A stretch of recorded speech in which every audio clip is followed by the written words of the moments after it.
Have you ever wondered what the Philippines was like before Spanish colonization? A time rich in cultural and societal dynamics, the pre-colonial Philippines is a fascinating era to explore. In the next few minutes, we'll embark on a journey uncovering 10 intriguing trivia points that shed light on the unique cultural landscape that existed before the Spanish era. From barangay societies to ancient writing systems, gold abundance, complex maritime culture, and more. So, let's dive into the fascinating pre-colonial history of the Philippines. First off, did you know that the Philippines was divided into small, independent communities called barangays? Now, these weren't just simple communities or neighborhoods. They were vibrant, self-sufficient, and autonomous entities, each with its own governance and societal structure. Named after the balangay, a type of boat used by Filipino ancestors, these barangays were the basic political units of the pre-colonial Philippines. In this period, the term barangay referred to both the community and the boat that symbolized their unity and shared journey.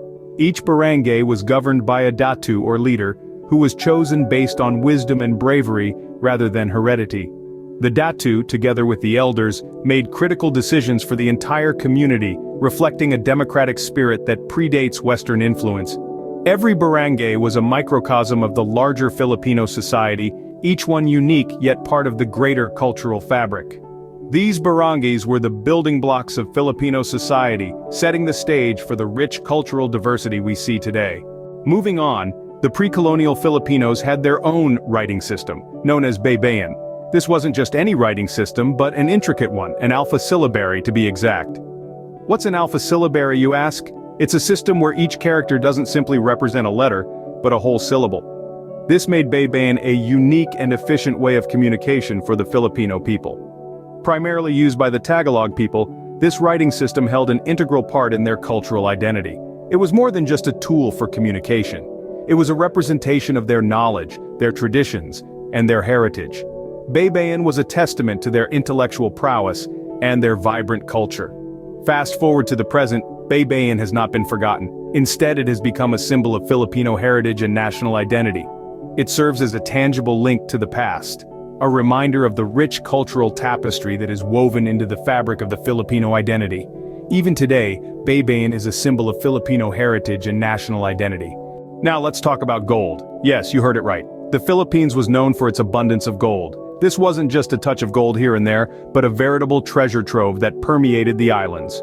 From the glittering gold ornaments that adorned the people to the golden artifacts that filled their homes, gold was deeply woven into the fabric of pre-colonial Filipino society.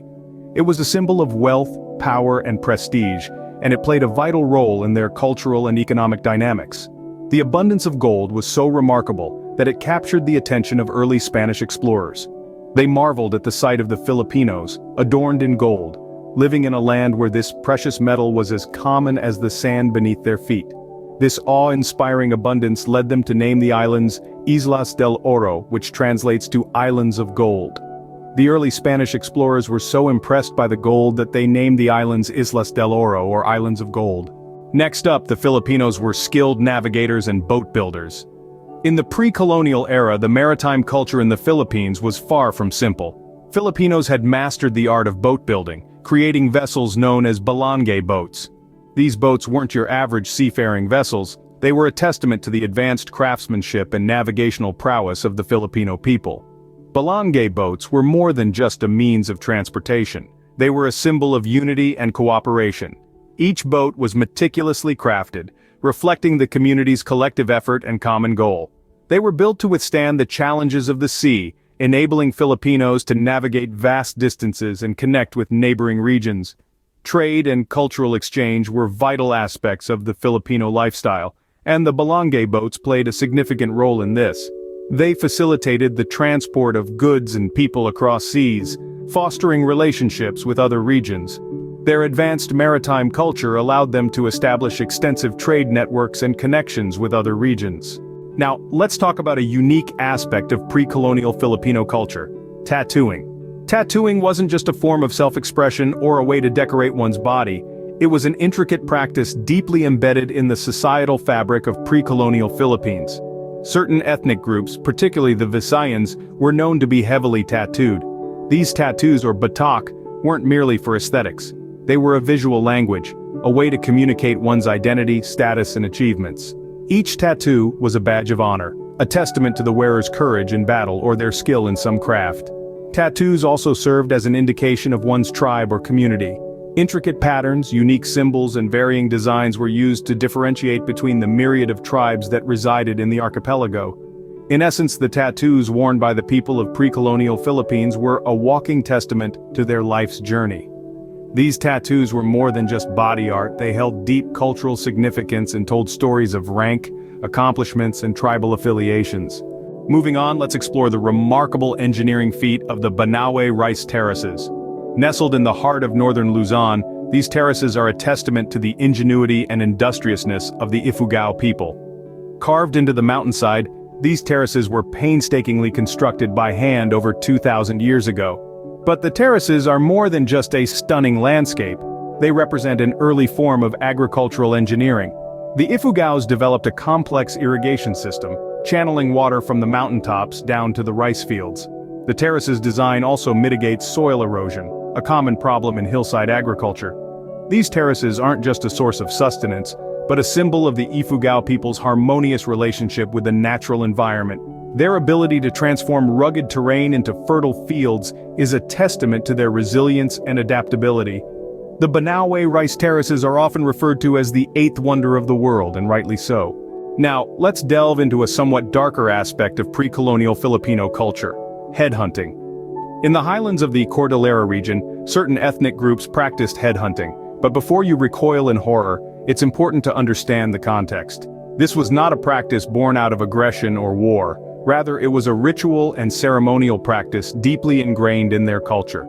The act of headhunting was often associated with rites of passage and the demonstration of bravery.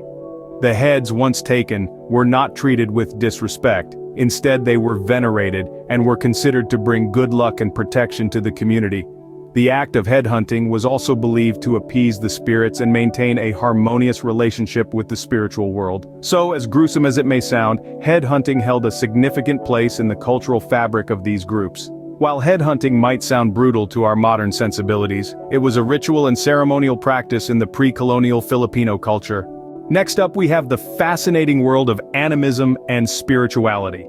Delving into the spiritual realm of the pre-colonial Philippines, we find a society deeply rooted in animism. This belief system, where every object, place, and creature possesses a distinct spiritual essence, played an integral role in shaping their existence. They held a profound belief in spirits and supernatural entities, often referred to as anitos or diwatas, which they believed influenced their daily lives. These spirits were thought to inhabit natural elements such as trees, mountains, and rivers, and were revered with respect and awe. Moreover, they worshipped various deities connected to nature. These included Bathala, the supreme god associated with the sky, and Mayari, the goddess of the moon.